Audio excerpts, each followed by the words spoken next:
Good evening students. आज हम system of particles and rotational motion का नेक्स्ट पार्ट ले रहे हैं। इससे पहले हम डिस्कस कर चुके हैं सेंटर ऑफ मास, देन हमने डिस्कस किया था angular acceleration, then relation between linear and angular velocity. ठीक है, आज हम डिस्कस करेंगे, आज का हमारा टॉपिक है that is torque, movement of force और टर्निंग इफेक्ट। आज का टॉपिक है आपका टॉर्क, इसको बोलते हो आप मूवमेंट ऑफ फोर्स, या फिर इसको आप बोल सकते हो turning effect of force. Clear है? अब देखिए, जब हमने लीनियर मोशन डिस्कस किया था, लीनियर मोशन में हमारे पास क्या आता था, एक हमारे पास था लीनियर मोशन, देन एक हमने डिस्कस किया था दैट इज एंगुलर मोशन। ठीक है, लीनियर में आपके पास क्या आता था, लीनियर में आपके पास सबसे पहले लीनियर डिस्प्लेसमेंट होता था एस, एंगुलर डिस्प्लेसमेंट था हमारा थीटा, पार्टिकल जब सर्कल में मूव कर रहा था। देन लीनियर वेलोसिटी थी बी, एंगुलर वेलोसिटी आपकी that is omega. Then linear acceleration था ए, एंगुलर एक्सेलरेशन है हमारा alpha, rate of change of angular velocity. अब इसी में हमारे पास क्या होता था, जब आप फोर्स अप्लाई करते थे तब वेलोसिटी या इंक्रीज होती थी या डिक्रीज होती थी। ठीक है, और उस वेलोसिटी के कारण क्या होता था, एक्सेलरेशन। बट इसमें न्यू टर्म क्या है आई, इंड्यूस हुई है इसमें, दैट इज टॉर्क और मूवमेंट ऑफ फोर्स और turning effect of force. Clear है? अब देखिए, जो यहाँ पे फोर्स काम कर रही थी वही काम सेम कौन करेगा, यहाँ पे टॉर्क करेगा। लाइक इसको आप इस एग्जांपल से देख सकते हो कि यहाँ पे एक नट है, इसको हमें ओपन करना है इस स्क्रू को। ठीक है, तो हमारे पास जो ये टर्निंग इफेक्ट होता है, टर्निंग इफेक्ट वो किस किस चीज़ पे डिपेंड करता है, ये हमारा मेनली 3 चीज़ों पे डिपेंड करता है। फर्स्ट, कि आप फोर्स कितनी अप्लाई कर रहे हो, how much force is applied, how much force is applied, आप फोर्स कितनी अप्लाई कर रहे हो। Where force is applied, force कहाँ पे अप्लाई हो रही है, और फोर्स किस एंगल पे अप्लाई कर रहे हो, on which angle force is applied. Clear है?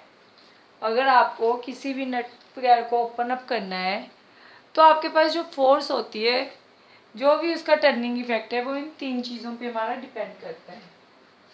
क्लियर है? अब इस केस में क्या होगा, आपको इसको ओपन अप करने के लिए इसको ऊपर की तरफ करेंगे, जो इसका ये है हैंडल, इसको हम ऊपर की तरफ लेके जाएंगे, इस तरह से हम रोटेट करेंगे। अब हमने जो हमारी प्रैक्टिकल लाइफ में भी एग्जांपल्स है उसमें देखते हैं कि अगर मेरे पास इस स्क्रू को मैं 2 टाइम्स ड्रॉ कर रही हूँ, ये है एक, ये है। ठीक है, अब देखिए फर्स्ट केस तो क्या है कि जितना मेरे पास फोर्स में ज़्यादा अप्लाई करूँगी उतना मेरे पास टो है जो वो क्या होगा, ज़्यादा। जितनी फोर्स मैं इस पर ज़्यादा अप्लाई करूँगी उतना मेरे पास टर्निंग इफेक्ट या टॉर्क क्या आएगा, ज़्यादा आएगा। सेकंड, अब देखिए अगर ये इसका फिक्स पॉइंट है, मीन्स पाइवोटेड पॉइंट है, पाइवोटेड मीन्स फिक्स पॉइंट है, तो ये इसकी एक्सिस हुई, इसके इर्द गिर्द ये रोटेट करेगा। जैसे कि हमने सेंटर ऑफ मास में क्या डिस्कस किया था कि आपके पास जैसे ये इसका फिक्स पॉइंट है इस मार्कर का, तो जितने भी पार्टिकल्स होंगे वो रोटेट करेंगे एक फिक्स पॉइंट पे। क्लियर है? इसके यहाँ पे क्या है, पार्टिकल्स हैं ए बी सी, तो जो ये इसका पॉइंट फिक्स रहेगा तो सभी पार्टिकल्स इस पॉइंट के राउंड क्या करेंगे, रोटेट करेंगे, that is our centre of mass. Similarly अब इसका ये वाला पॉइंट क्या है, फिक्स है, तो ये क्या है, इस पॉइंट के राउंड क्या करेगा, रोटेट करेगा। So this is its axis of rotation. अब देखिए क्या होता है, अगर आप फोर्स इस पॉइंट पे अप्लाई करेंगे, एक हमने फोर्स इस पॉइंट पे अप्लाई किया, तो हमारे पास किस केस में टर्निंग इफेक्ट ज़्यादा आएगा, ऑब्वियसली है कि इस केस में आपके पास टर्निंग इफेक्ट क्या होगा, ज़्यादा होगा। जितना आपके पास आर ज़्यादा उतना टर्निंग इफेक्ट क्या होगा, ज़्यादा। हेयर आर इज लेस तो टर्निंग इफेक्ट भी क्या होगा, less. Where force is applied, जितना आपका आर ज़्यादा होगा उतना टर्निंग इफेक्ट क्या आएगा, ज़्यादा आएगा। ठीक है, नेक्स्ट क्या है आपके पास कि किस एंगल पे आप अप्लाई करें।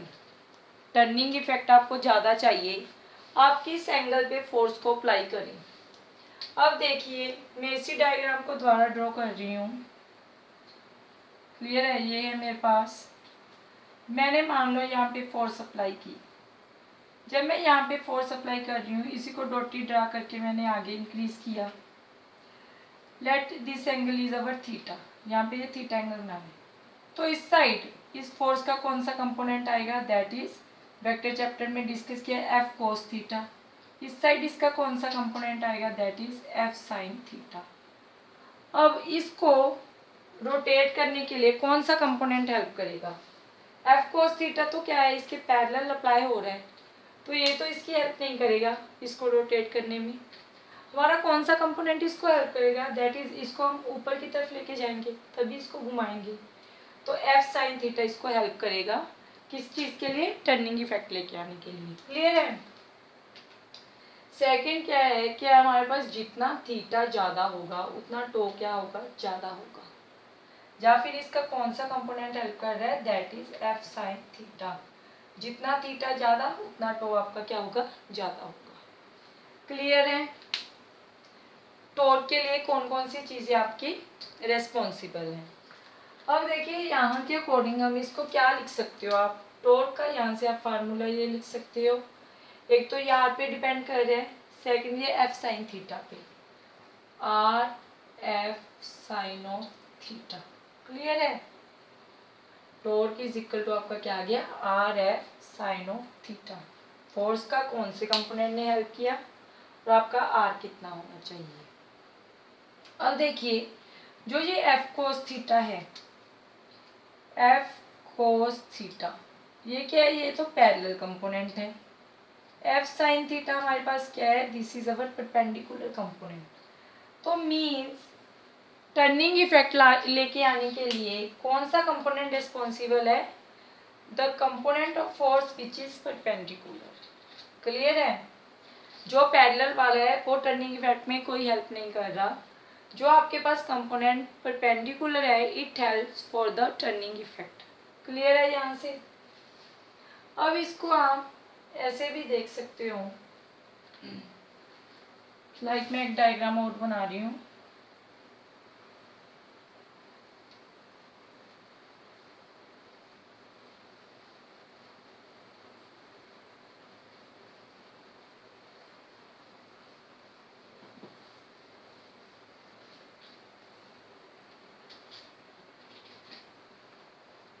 देखिए अब मेरे पास क्या है, लेट मेरे पास ये एक रिजिड बॉडी है। क्लियर है। Let this is its axis, ये पॉइंट इस बॉडी का फिक्स है। ठीक है। ये यहाँ पे पॉइंट है जिस पे मेरे पास क्या हो रही है, फोर्स अप्लाई हो रही है। तो सबसे पहले आपने क्या करना है कि जो भी फिक्स पॉइंट है उसको आप ज्वाइन कर दोगे जिस पॉइंट पे भी आपके फोर्स अप्लाई हो रही है, देन उसको आप आउटवर्ड इंक्रीज कर दोगे।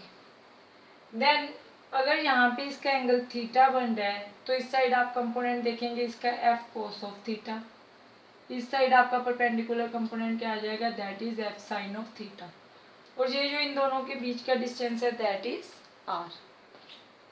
क्लियर है।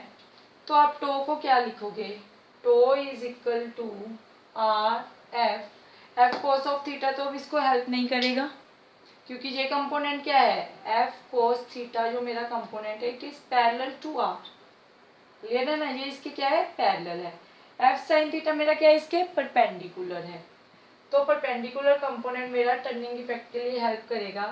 तो टो इज इक्वल टू मैं लिखूंगी आर एफ साइन थीटा, या फिर इसको मैं क्या लिख सकती हूँ, tau is equal to R F perpendicular, जो भी मेरे पास फोर्स का क्या है, परपेंडिकुलर कंपोनेंट है।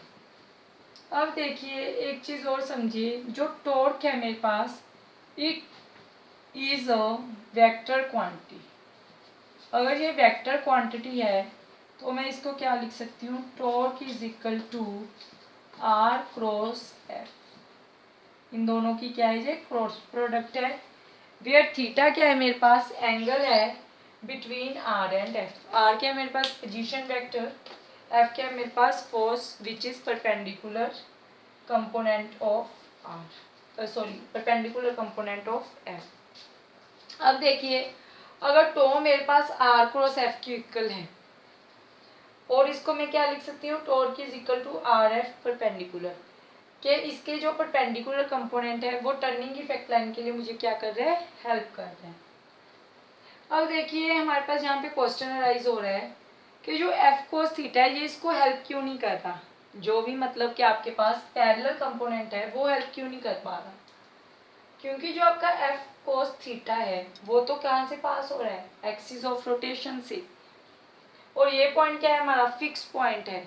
फिक्स पॉइंट के राउंड क्या करते हैं हमारे पार्टिकल्स, रिवॉल्व करते हैं। दैट इज द रीजन कि एफ कोस थीटा है वो इसको हेल्प नहीं कर रहा टर्निंग इफेक्ट लेके आने के लिए, since it passes from the axis of rotation. Hope turning effect and torque आपको क्लियर हो गया होगा, अब क्लियर है। अब देखिए नेक्स्ट आता है हमारे पास, that is angular momentum of a particle. Next है आपके पास angular momentum of a particle. अब देखिए लीनियर मोमेंटम में हमने क्या डिस्कस किया था कि अगर किसी भी बॉडी के पास मास है और उसके पास कुछ वेलोसिटी है तो हम लीनियर मोमेंटम को लिखते थे। नेक्स्ट टॉपिक क्या है आपके पास, angular momentum of a particle.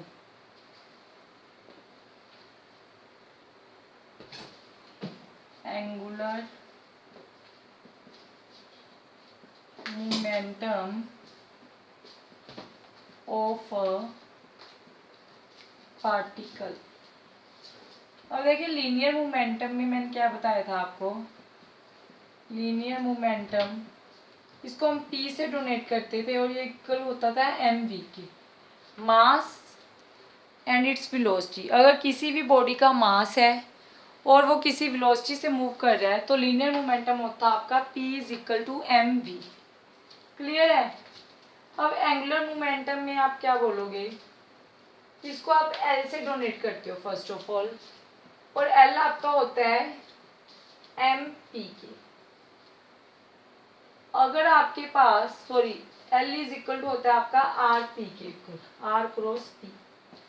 अगर आपके पास किसी भी बॉडी का मास m है और उसका जो लीनियर मोमेंटम है वो p है, कहाँ से, उसका जो पोजीशन वेक्टर है that is r from the origin, तो उसके पास क्या होगा, एक एंगुलर मोमेंटम होगा। ठीक है, और एंगुलर मोमेंटम को आप डोनेट करोगे L। L is equal to क्या आता है आपका R क्रॉस P के, और L is equal to R P sine of theta, और L is equal to R P perpendicular, और L is equal to R perpendicular P। Theta क्या है हमारा, थीटा हमारा एंगल है between R and P। R क्या आपका जो भी पोजीशन वेक्टर है, P क्या है हमारे पास जो भी आपका क्या है लीनियर मोमेंटम है। या तो हमारे पास देखो P परपेंडिकुलर होगा अगर तो आपके पास P साइन थीटा है, या फिर इसको आप ऐसे भी लिख सकते हो पी आर साइन थीटा, तो आप क्या ले लोगे आर परपेंडिकुलर, जो कि पोजीशन वेक्टर क्या होगा, परपेंडिकुलर होगा P के। क्लियर है। अब देखिए इसमें क्या होता है आपके पास, हमारे पास L का फार्मूला क्या है, L इज इक्वल टू है आर क्रॉस P के। इसको आप डिफ्रेंशिएट कर दो, differentiate with respect to time, we get, अगर आप इसको डिफ्रेंशिएट करोगे तो क्या बनेगा, D L upon D T is equal to D upon D T R cross P. Clear है। और यहाँ पे आपका क्या लगता है, प्रोडक्ट रूल लगता है। प्रोडक्ट रूल क्या कह रहा है कि अगर आपके पास देखिए डेरिवेटिव है यू वी का, तो first function into derivative of second plus second into derivative of first, this is your product rule. Clear है। उसके अकॉर्डिंग यहाँ पे क्या आएगा, D R upon D T cross P plus में P cross D R upon D T. I think this step is now clear. First function into में derivative of second plus second into में derivative of first. Next step क्या हो जाएगा, अब देखिए जो हमारे पास वेलोसिटी होती है वो किसकी इक्वल होती है, वेलोसिटी हमारी होती है displacement upon time, v is equal to आपका होता है dx अपॉन dt के। तो यहाँ से, और जो लीनियर मोमेंटम होता है वो होता है आपके पास p is equal to M V. यहाँ पे अब आप क्या लिख सकते हो, dr अपॉन dt, ये आपका v के इक्वल आ जाएगा। यहाँ पे आप इस स्टेप को ये लिख सकते हो dl अपॉन dt, ये तो मैंने समझाने के लिए बताए हैं, इज इक्वल टू क्या बन जाएगा, dr अपॉन dt की जगह पे v क्रॉस p की जगह पे mv प्लस में p cross dr upon dt। Visible है ये इधर वाला, ओके। अब देखिए, बट जो आपके पास v क्रॉस mv है, जो तो हमारे पास क्या है, क्रॉस प्रोडक्ट है v क्रॉस v, तो इन दोनों के बीच में जो एंगल होगा वो क्या बन जाएगा, जीरो। तो इसकी जो क्रॉस प्रोडक्ट है जो क्या बन जाएगी, जीरो। वेक्टर चैप्टर में हमने ये डिस्कस कर रखा है, v cross v is equal to zero. तो यहाँ पे क्या बनेगा हमारे पास, dl upon dt is equal to, ये टर्म जीरो बन गई, प्लस में p cross dr upon dt, और dl upon dt is equal to, यहाँ पे क्या आना था, dr upon dt cross p plus में यहाँ पे r आना था, सॉरी r क्रॉस, यहाँ पे आएगा dp अपॉन dt। अगेन यहाँ पे क्या आना था आपके पास, प्लस में r cross dp upon dt, similarly यहाँ पे भी r cross dp upon dt, r cross, but Newton second law क्या कह रहा है, according to Newton second law, यहाँ से मैं कुछ स्टेप रब कर रही हूँ, according to Newton second law क्या होता है, F is equal to rate of change of momentum, according to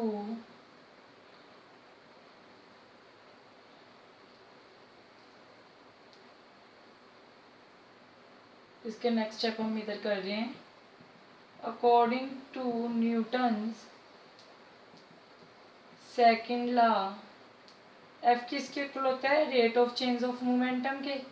तो यहाँ पे क्या आ जाएगा, dl upon dt is equal to zero plus R cross, इसको क्या लिख सकते हो, F means dl upon dt is equal to R cross F.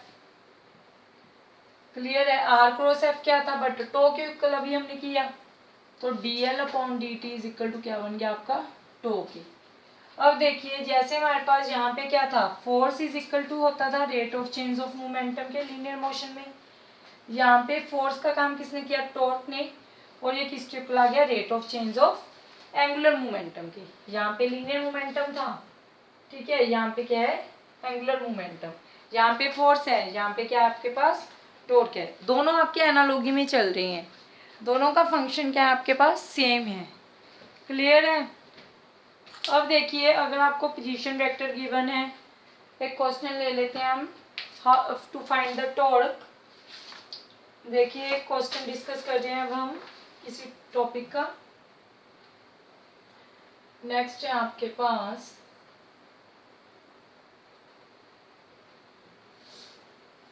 now we take one numerical,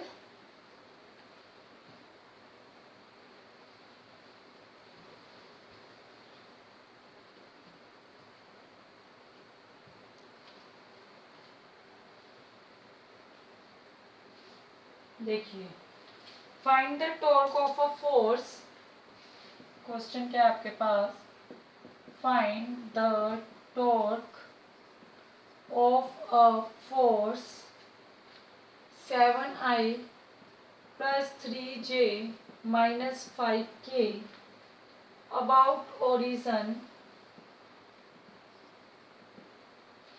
the force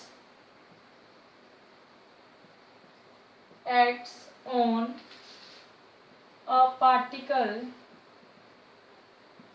whose position vector is I cap minus j cap plus k cap। देखो आपको position vector given है, then आपको force given है, आपको क्या find out करना है, torque find out करना है। अभी हमने फार्मूला पढ़ा है टॉर्क का, टर्निंग इफेक्ट का। टो इज इक्वल टू क्या होता है, R cross F. R given है आपको, एफ गिवन है, तो हमें R cross F find out करना है। जब भी हमें क्रॉस प्रोडक्ट फाइंड आउट करना हो तो क्या करते हो, आई जे के कैप। यहाँ पे आर की वैल्यू कितनी है, 1 -1 1। एफ की वैल्यू कितनी है, 7 3 and -5, which is equal to क्या करोगे, प्लस माइनस प्लस ऐसे ही चलता है ना, तो यहाँ पे प्लस, इसको और इसको आप कवर अप करेंगे, क्या आएगा 5 -3 माइनस जे कैप, इसको और इसको कवर अप, -5 -7 प्लस के कैप, अगेन इसको और इसको कवर अप, 3 -1 +7, क्या बन गया 2i कैप, माइनस अंदर बना जाए -12 जे कैप प्लस का 10 के कैप, और इसको क्या लिखोगे 2i cap plus 12 J cap plus 10 K cap. This is our tau that is equal to R cross F. Clear है how to solve this type of numericals. Okay, आज हमने क्या discuss किया, angular momentum of a particle, turning effect और movement of force, then उसी पे base हमने एक न्यूमेरिकल डिस्कस किया। बाकी इसके नेक्स्ट टॉपिक हम फर्दर टॉपिक नेक्स्ट वीडियो में डिस्कस करेंगे। Thank you.